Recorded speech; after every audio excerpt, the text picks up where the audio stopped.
In this episode, you're going to learn a step-by-step process for how to choose a doula.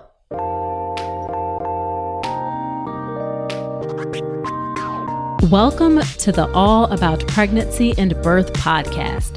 I'm Dr. Nicole Calloway Rankins, a board-certified OBGYN who's been in practice for nearly 15 years.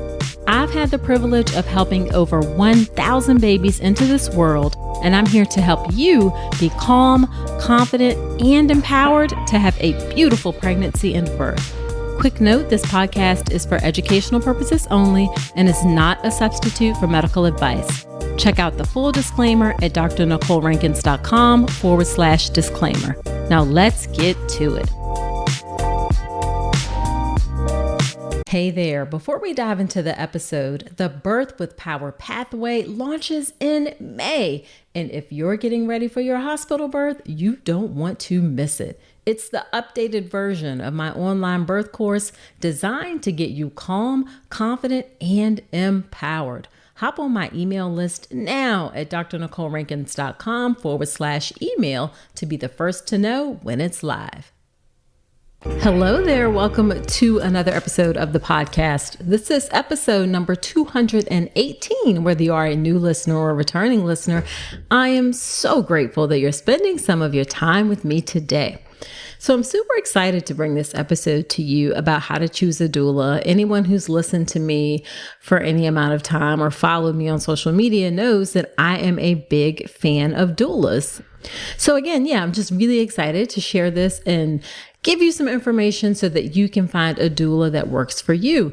To be honest with you, part of this episode or the idea for this episode came from a few recent birth stories and just chatting with people in my DMs and things like that, where they have had not so great experiences with doulas. And again, I love doulas and there's some great doulas out there, but doulas are also human beings and they can not provide the right services like anybody else. So you really just want to have some guidelines and things to follow and recommendations, just like you would for finding an OB doctor or a midwife.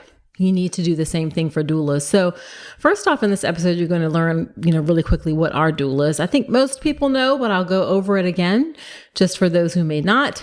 And then you will learn where to look for doulas, the questions to ask. It's about 12 questions to ask, and then some things to consider when you're making your final decision about a doula. Now, inside the birth preparation course, if you are a member of the birth preparation course, then you have all of these questions and the things to consider that I will go over in a handy downloadable guide inside of the birth preparation course. It's one of those PDFs that you can fill out and type in. So it's editable. So if you are a member of the birth preparation course, you can grab that guide inside. You don't have to take any notes. If you're not a member of the birth preparation course, you can take notes and write down the questions, or you can just become a member of the birth preparation course. If you're not aware, the birth preparation course is my signature online childbirth education class that will get you calm, confident, and empowered to have the most beautiful birth with a focus on hospital birth, especially. And it covers all of the things that you need. You can check out all of the details of the birth preparation course at drnicolerankins.com/enroll. Thousands of women have gone through the course. I'd love to have you go through it too. All right, let's get into the episode about how to choose a doula. So first up, what exactly are doulas? Well, doulas provide physical and emotional support during labor and the postpartum period. And there are also different types of doulas these days. Like I'm specifically in this episode talking about a birth or a labor doula, but there are some doulas who only focus specifically on the postpartum period. There are also doulas like abortion doulas who accompany people along the abortion journey. There are also death doulas who accompany people along the death journey. But I am specifically talking about labor doulas. And doulas are especially helpful when you want an unmedicated birth. They can help you with pain management techniques, but they can also be helpful even if you have an epidural or you are having a planned cesarean birth or you end up having a cesarean birth. And the reason that I love doula so much is because studies show that having a doula can shorten your labor, can decrease the need for pain medicine, and can increase your chances for having a vaginal birth. That continuous labor support makes a difference. And the difference is that a doula is going to be there for the duration of your labor, or well, at least they should be. Whereas your nurse is going to change during the course of your labor. You may have a different physician during the course of your labor. Your doula can be that constant presence that's there. And studies show that that continuous support, again, helps improve outcomes. Now, most doulas do not have medical training. They may have additional medical training unrelated to being a doula. Like I know some physicians who are doulas or have gotten trained as a doula, or you may see lactation counselors who are also doulas, or therapists who may also have doula training as well. But to be specifically for the role of a doula does not require medical training. And then you may also be thinking, like you talked about, or I just talked about how doulas provide physical and emotional support. Well, isn't that what my partner is supposed to do? And yes, your partner can absolutely provide support during your labor and birth, but a doula does not replace your partner. A doula will enhance your partner's ability to support you. So they will support you. They will also support your partner, or they should, in helping you get the birth experience that you desire. Okay, so let's talk about those steps that you need to take when hiring a doula. And it's really just 4 basic steps, and I'll break down each one of those in more detail. The first one is going to be you need to create a list of potential candidates. I'll talk about why that's so important. Step 2, you need to set up interviews, at least 3, I recommend. Step 3 is actually do the interviews, and I'm going to give you those questions that you should ask in the interviews. And then step 4 is that post-interview process of things you need to ask yourself before you make a decision. And then I guess step 5 is make a decision whether or not you're going to hire a doula or who you are going to hire.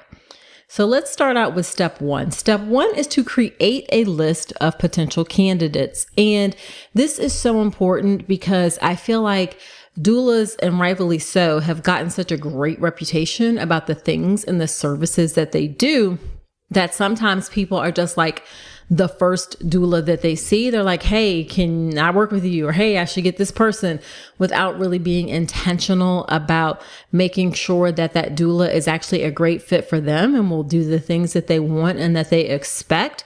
So you really need to start off with just creating a list of potential candidates. And this does not have to be a list of 40 different people or whatever.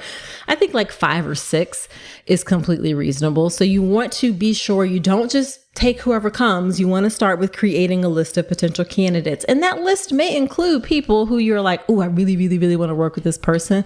But I want you to I want to challenge you to be sure you look at more than one person, because even if you decide to go with that person, looking at other people will reinforce your decision. So you're going to create that list of potential candidates. And as far as places that you can find candidates, of course, you may know people, but you can ask friends who recently had babies for referrals. You can ask family members for referrals. You can even ask your doctor or your midwife for recommendations. They may have doulas that they work with in the community that they know have good working relationships together.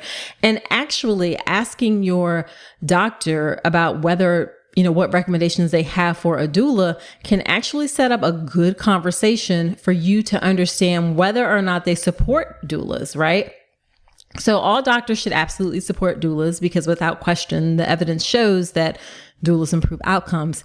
However, some doctors don't.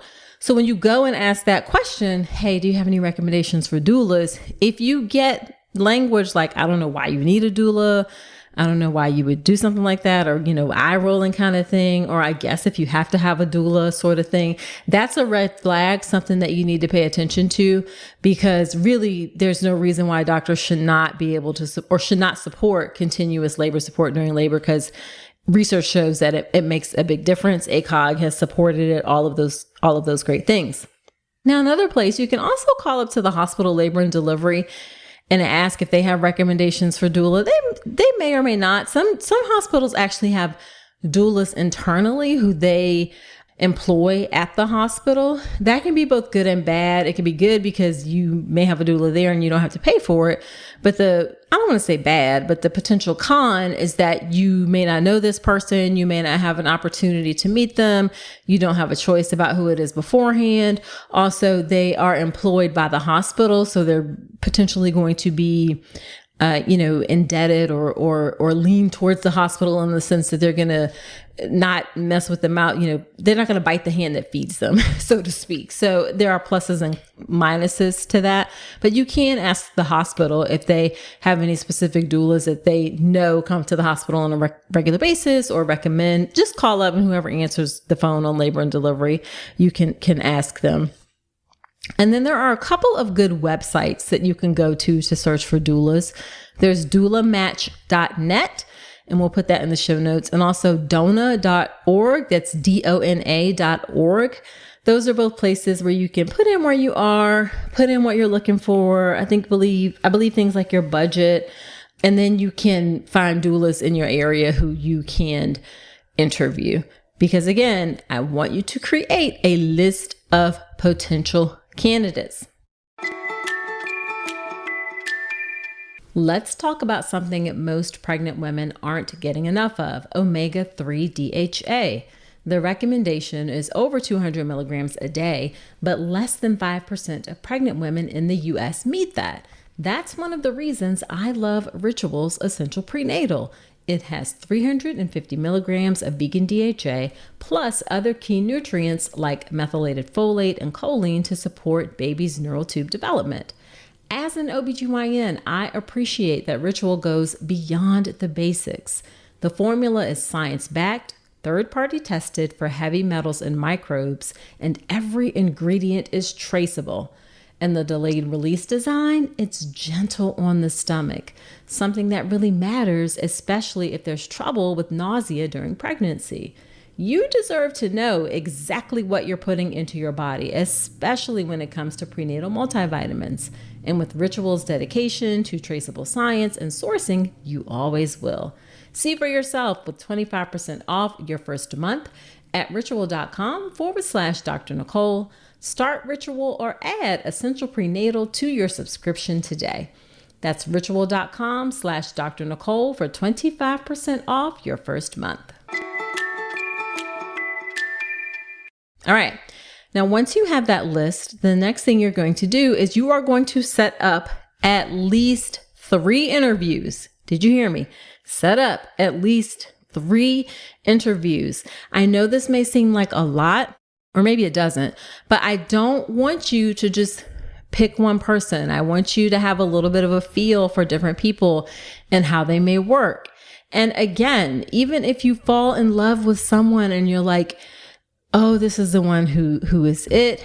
If you talk to other people, it can reinforce that, or it may give you things that you didn't realize that you should have considered. All right. So you definitely want to set up at least 3 interviews.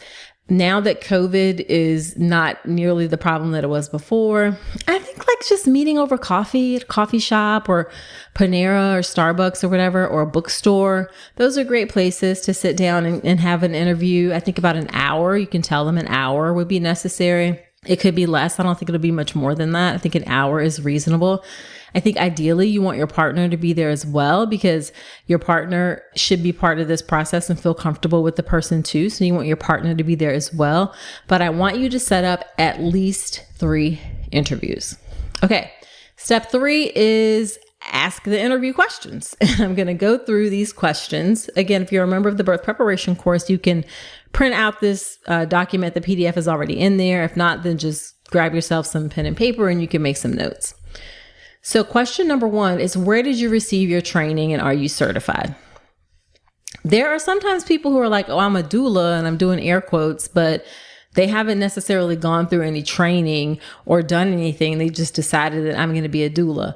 Being a doula is not a regulated profession. So unlike a certified nurse midwife, unlike a physician, unlike a therapist, unlike a lactation counselor, it's not certified. There's nobody regulating the profession of being a doula. So literally anyone can hang up their shingles and say, hey, I'm a doula.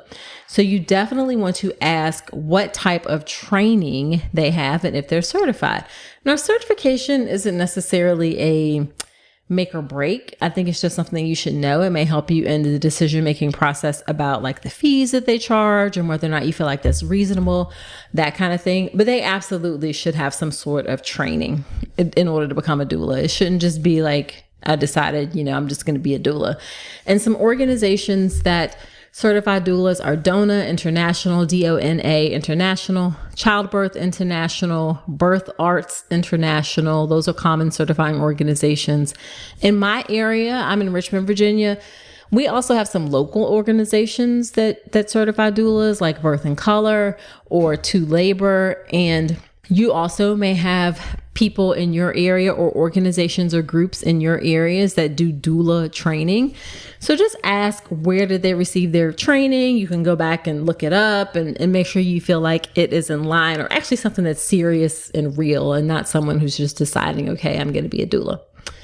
All right, next question is, how long have you been a doula and how many families have you supported? Now, this also is not a make or break question. Maybe it's somebody who's new, and I can't say that I have like a specific number for like how many is a good number or a bad number, because, everybody has to start out somewhere. I think on average, doulas, I think on the high end, supporting like 3 or 4 families a month would be, I think, on the high end. So it's not going to be like in the thousands, right? Like what I do as an OBGYN, but you want to get a sense for, do they have an experience with this? Maybe if you're looking for someone who has experience with your particular type of family, have they ever worked with Black families, for instance, or have they ever worked with families with a same-sex couple, that kind of thing. So you want to make sure that you find somebody who's in line with what is comfortable for you, culturally congruent, maybe those kinds of things, or at least working with someone from your culture or your background. So just ask, like, how long have you been a doula? How many families have you supported? Not a deal breaker, but just information that can be helpful when you make your decision. Okay, this next question is so super duper important. Really, really, really, really important. That question is, what is your philosophy about pregnancy and birth? And you really want to be sure that you all match and you have the same ideas and thoughts about pregnancy and birth, and that she won't push her own agenda on you. So examples of how I would expect someone to answer this question are, I believe in limited interventions, or my philosophy is supporting the pregnant person and the choices that work best for them. You don't want anybody who's like, well, you should never do anything during pregnancy. You shouldn't take any medicines. You shouldn't see a doctor, or not, I'm not going to say you shouldn't see a doctor, but you shouldn't take any medicines. You should never be induced. Those tests that they do are unnecessary. Like that, to me, is red flags. So you want somebody who is in line with how you feel about pregnancy and birth, because this really is about supporting you and helping you in your pregnancy and helping you have the best experience that you want, not their own agenda, not what they think is best. And if you have a doula who is not medically trained, but is talking about she can do some medically trained things, or she can do some medical things, also a red flag. Good doulas will not be trying to do medical stuff. They know their limits and they will refer you appropriately. So if you hear them talking about how they can, some practicing medicine sort of things, that is also a red flag as well. And again, you may decide that, you want an unmedicated birth, but you're open to an epidural. You don't want anyone to say like, oh, I absolutely don't think anybody should get epidural or get any medicines or anything like that.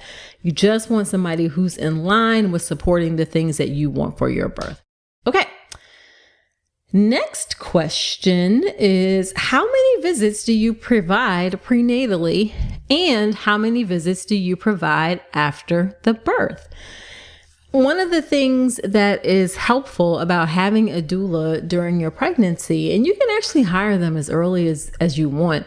about having a doula is that you should be able to get to know them a bit. You shouldn't just be meeting them at the time of your birth. You should have a bit of a relationship beforehand.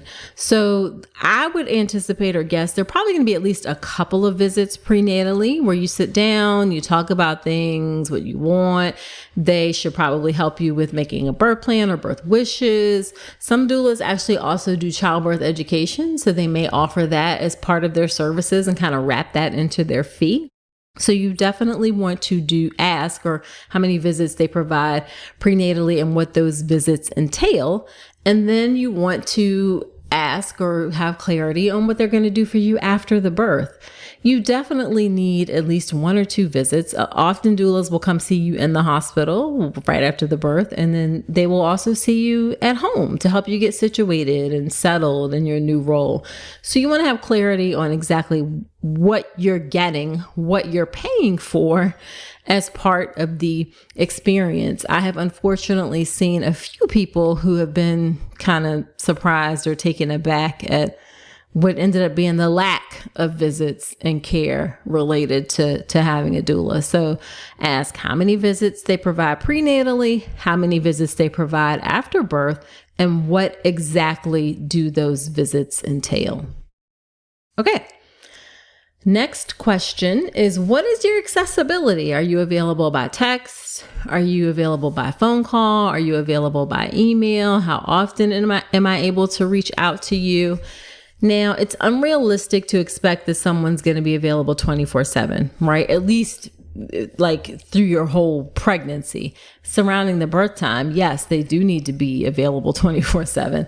But during your pregnancy, it may be like, from 9 to 5, you can text me. If it's after 5, I'll respond the next day, or emails or those kinds of things. Because sometimes it can be helpful, like right after you have an appointment, and if something was confusing, or maybe you just want to run something by someone else, then being able to text your doula a quick question may be helpful. So you want to ask, what is their accessibility and how frequently they are okay with you contacting them.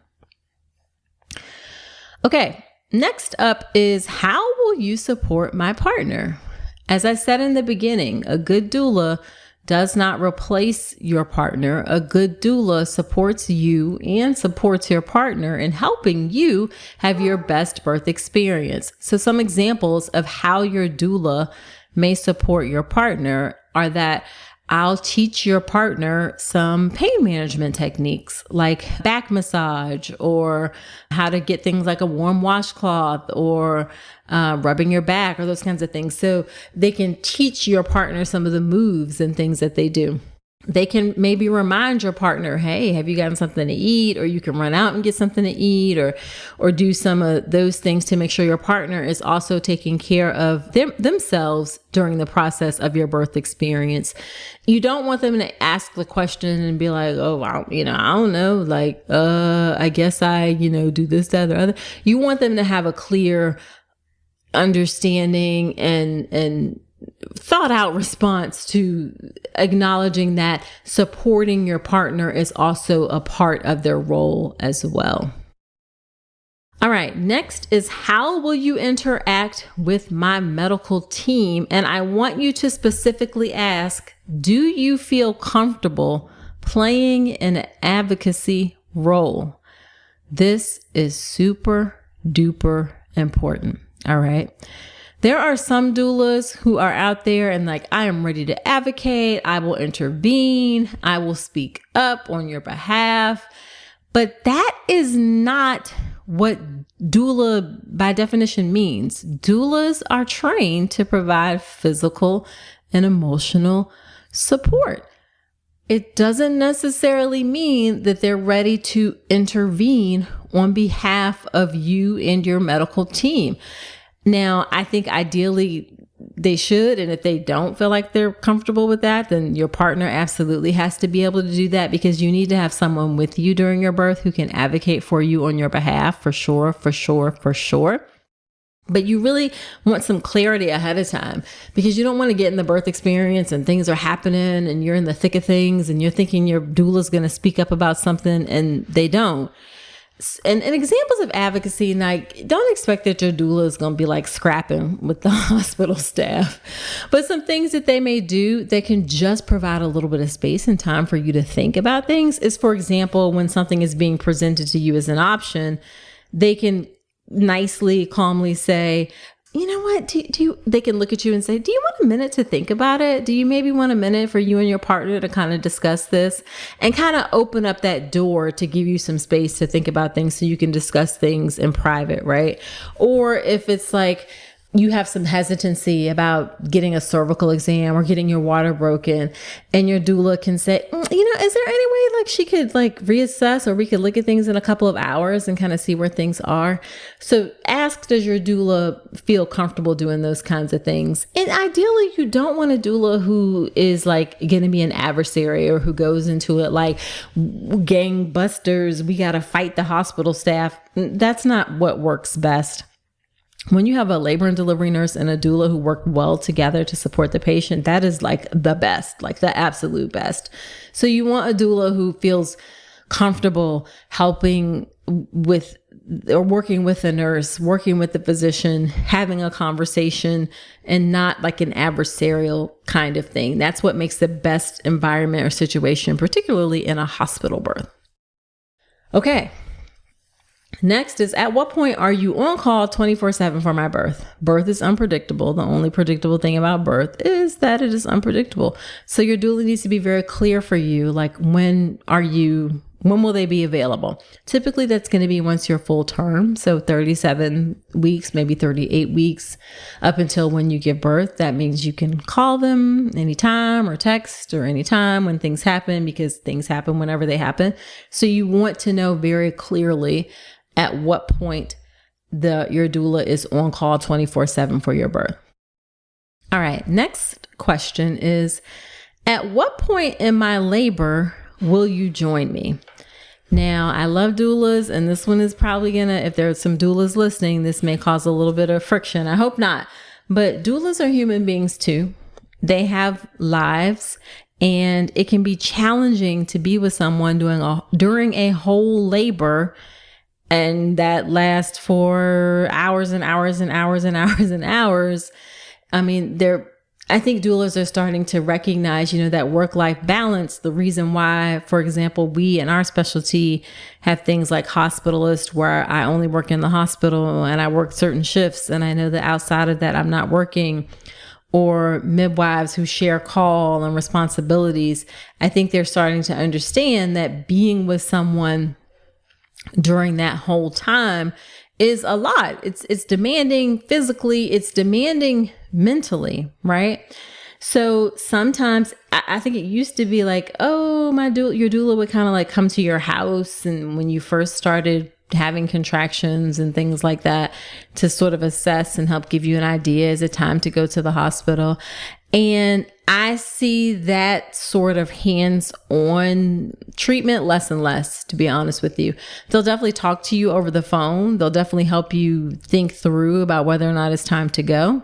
But I rarely are doulas that I see, and y'all can DM me on Instagram at Dr. Nicole Rankins if you know something different. Are they going to people's houses and doing that type of thing like it used to be in the beginning? It's just a difficult model to sustain, to be there for so long. Again, it's demanding physically and mentally. And same thing, like if you're in the early part of labor, then sometimes they may say, hey, I'll join you when things are a bit more active, or I'll join you once you get to be 5 centimeters and you're in the active part of labor. Or definitely if you're having a labor induction, your doula is not going to be there for your whole labor induction. I can guarantee you that. And they don't need to be, right? They don't necessarily need to be, especially if you're in a good environment. They don't need to be there until things get more active. So they may come and help you get situated or settled in, or talk to you over the phone or by video chat or things like that. And then they'll join you when things are more active. So don't expect, like, from the second you hit the hospital door until you give birth, that your doula may be there, because they may not. So you just want to ask really clearly, at what point in the labor process will you join me? Okay, next up is, what happens if you are not available when I give birth? As I said, doulas are humans. Things happen. Maybe you give birth a little bit earlier than anticipated or things like that. So most often they will have a backup doula, and it's kind of up to their own policies and procedures or how they do things as to whether or not you will meet that backup doula ahead of time. But there should be something clearly in place for what happens if they aren't available when you give birth. Okay. And then last two questions. What are your fees? Be real clear up front. How much is this going to cost? All right. So you definitely want to know what their fees are. And fees can range from $400 to $1,000 or more. All right. It really depends on your area, depends on their level of experience, depends on how much they provide. But definitely get clear, like, what are your fees, so you can make a decision based on that. And sometimes people have payment plans or sliding scale, depending on your income level. Some doulas will even barter for services and things like that. So just be clear and ask upfront, what are the fees? And then if any part of the fees are refundable, if for some reason they aren't able to give you the services that were promised. Okay. So ask if there are any things that are refundable as well. And then the final question is, if I decide to hire you, what are the next steps? So you know, again, very clearly what to expect and what is to come going forward. All right. So those are those 12 interview questions. Now, and you're going to ask again, all of those to three people, at least 3 interviews. You can do more if you want, but 3 interviews. And then the last step is, these are questions that I want you to ask yourself after the interview. Questions to ask yourself after the interview to help you make a decision about who will work best for you. So question number 1 is, did I feel comfortable with this person? You have to feel comfortable with this person. They're going to see you in a very vulnerable state. They're going to see you when you may not necessarily be at your best and your brightest and your shiniest, where you'll be in pain. So you just want to know, or ask yourself, did you feel comfortable with this person? Next question is, did she communicate well? Communication is really important. Do you feel like you had a clear understanding of the services that she offered, that talking to her, you understood everything, that you didn't leave feeling confused or having any questions about anything? So ask yourself, does she communicate well? Next question is, would I feel comfortable having her in my home? I think a lot of that is related to if you decide to have them for more extended postpartum care. But are you going to feel comfortable having this person around you and in your home in particular, especially if you're considering having them for postpartum care or a postpartum doula? And then the final question to ask yourself is, what does my intuition say? What does my intuition say about working with this person? I want you to trust yourself. Trust those nudges. Trust those little bits of information that are filtering in from your spirit, from your soul, about what you feel will work best for you. Your intuition really, really, really plays a big role, not just in this choice, but of course in choices that you make throughout your life. Okay, so just to recap, the 4-step process for choosing a doula. Number 1, create a list of potential candidates. You can ask family and friends, ask your care provider, the hospital. You can go to doulamatch.net or dona.org. Step number 2 is to set up at least 3 interviews. 3 interviews. I want you to talk to more than one person for sure, 3 ideally, before you make a decision.